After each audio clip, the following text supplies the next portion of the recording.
कधी एक विचार मनात फुलतो, कधी एक कविता हळूच मनाशी बोलते। तेव्हा वाटतं या शब्दांना जागा हवी, मंच हवा, प्रकाश हवा आणि प्रेक्षकही हवे। हे स्वप्न कितीतरी लेखनप्रेमींनी पाहिलंय, पण त्यांना वाट सापडली नाही। कोणी अडथळ्यांमध्ये हरवले, तर कोणी खर्चाच्या भीतीनं थांबले। मग कुठूनच एक नाव उगमाला आलं, काव्यगंध प्रकाशन संस्था। शब्दांचं हे मंदिर, स्वप्नांना मूर्त रूप देणारं एक साहित्यधाम।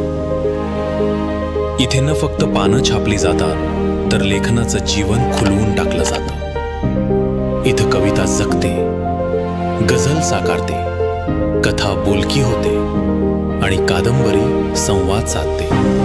प्रत्येक लेखकाचं स्वप्न स्वतःचं पुस्तक हातात असावं। ते स्वप्न इथे सत्य होतं, तेही विश्वासाच्या पायावर उभं राहतं।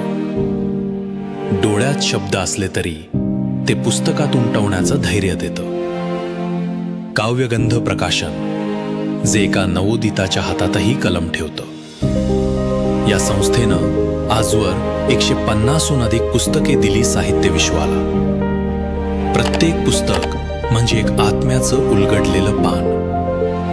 प्रत्येक लेखक म्हणजे इथं एक कुटुंबाचं सदस्य, जे फक्त लेखक नाही तर प्रेरणादायक प्रवाह आहेत। इथं केवळ मुद्रण नाही, तर भावनांची छपाई होते। कव्हरवर केवळ रंग नाही, तर शब्दांचं स्वप्न चितारलं जातं।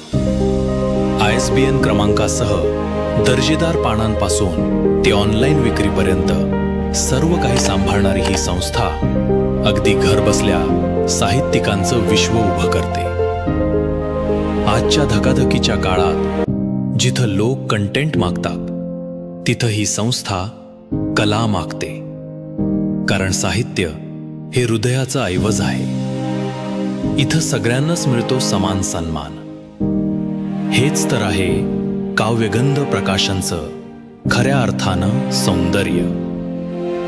प्रशांत गोरे यांचं मार्गदर्शन, ॲडव्होकेट अक्षशिला शिंदे यांची दूरदृष्टी या संस्थेच्या वाटचालीत नवे अध्याय लिहित आहे, तेही उत्साहानं, निष्ठेनं आणि प्रेमानं।